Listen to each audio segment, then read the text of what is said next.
யார்? இந்த இயேசு. இயேசு யார் அப்படின்றத நாம ஒவ்வொரு வாரமா சிந்திச்சுக்கிட்டே வரோம்.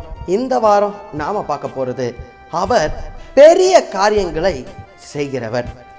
வேதம் சொல்லுது, ஆராய்ந்து முடியாத பெரிய காரியங்களையும் எண்ணி முடியாத அதிசயங்களும் செய்கிறவரா ஆண்டவர் இருக்கிறாருன்னு வேதம் சொல்லுது. இன்னும் ஒரு பாட்டு கூட நம்ம கேட்டிருப்போம், சின்ன மனுஷனுக்குள்ள பெரிய ஆண்டவர் வந்தா பெரிய பெரிய காரியங்கள் நடக்கும். பெரிய காரியங்கள், சம்திங் பிக். ஆண்டவர் இந்த வேதாகமத்தில் செஞ்ச எல்லாமே பெரிய காரியங்கள் தான். இன்னும் குறிப்பாக சொல்லணும் அப்படின்னு சொன்னால், தாவீது அவர் சிறுவனாக இருக்கும் பொழுது கோலியாத்தை வீழ்த்தினார்ன்றது நமக்கு நல்லா தெரியும். அதாவது இது ஒரு பெரிய காரியம்.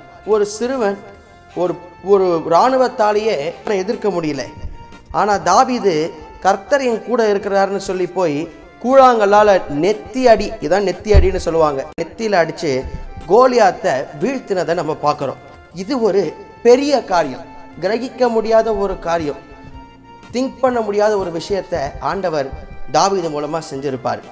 இன்னும் அநேக எடுத்துக்காட்டுகளை சொல்லலாம். பெரிய காரியங்கள், அதாவது ஊரெல்லாம் பஞ்சம், சாப்பாட்டுக்கே வழி இல்லைன்ற போது கூட காக்கா மூலமாக எலியா தீர்க்கதரிசியை ஆண்டவர் போஷிச்சார்.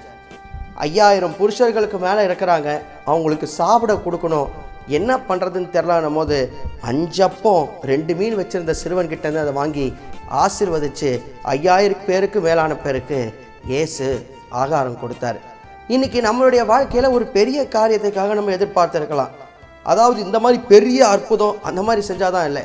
ஒரு பயங்கரமான ஒரு தலைவலியில் இருக்கிறோம், திடீர்னு அந்த தலைவலி நின்றுச்சுன்னா அப்பாடா ஒரு வழியாக விட்டதுன்ற ஒரு மைண்ட் செட்டில் நம்ம இருப்போம்.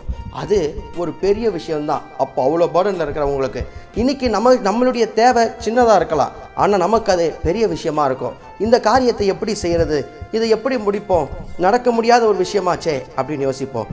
ஒன்றே ஒன்று ஞாபகம் வச்சுப்போம், ஆராய்ந்து முடியாத பெரிய காரியங்களை செய்யக்கூடியவரா ஆண்டவர் இயேசு இருக்கிறாரு. அவர் நம்மளுடைய வாழ்க்கையிலையும் பெரிய காரியத்தை கட்டாயம் செய்வார்.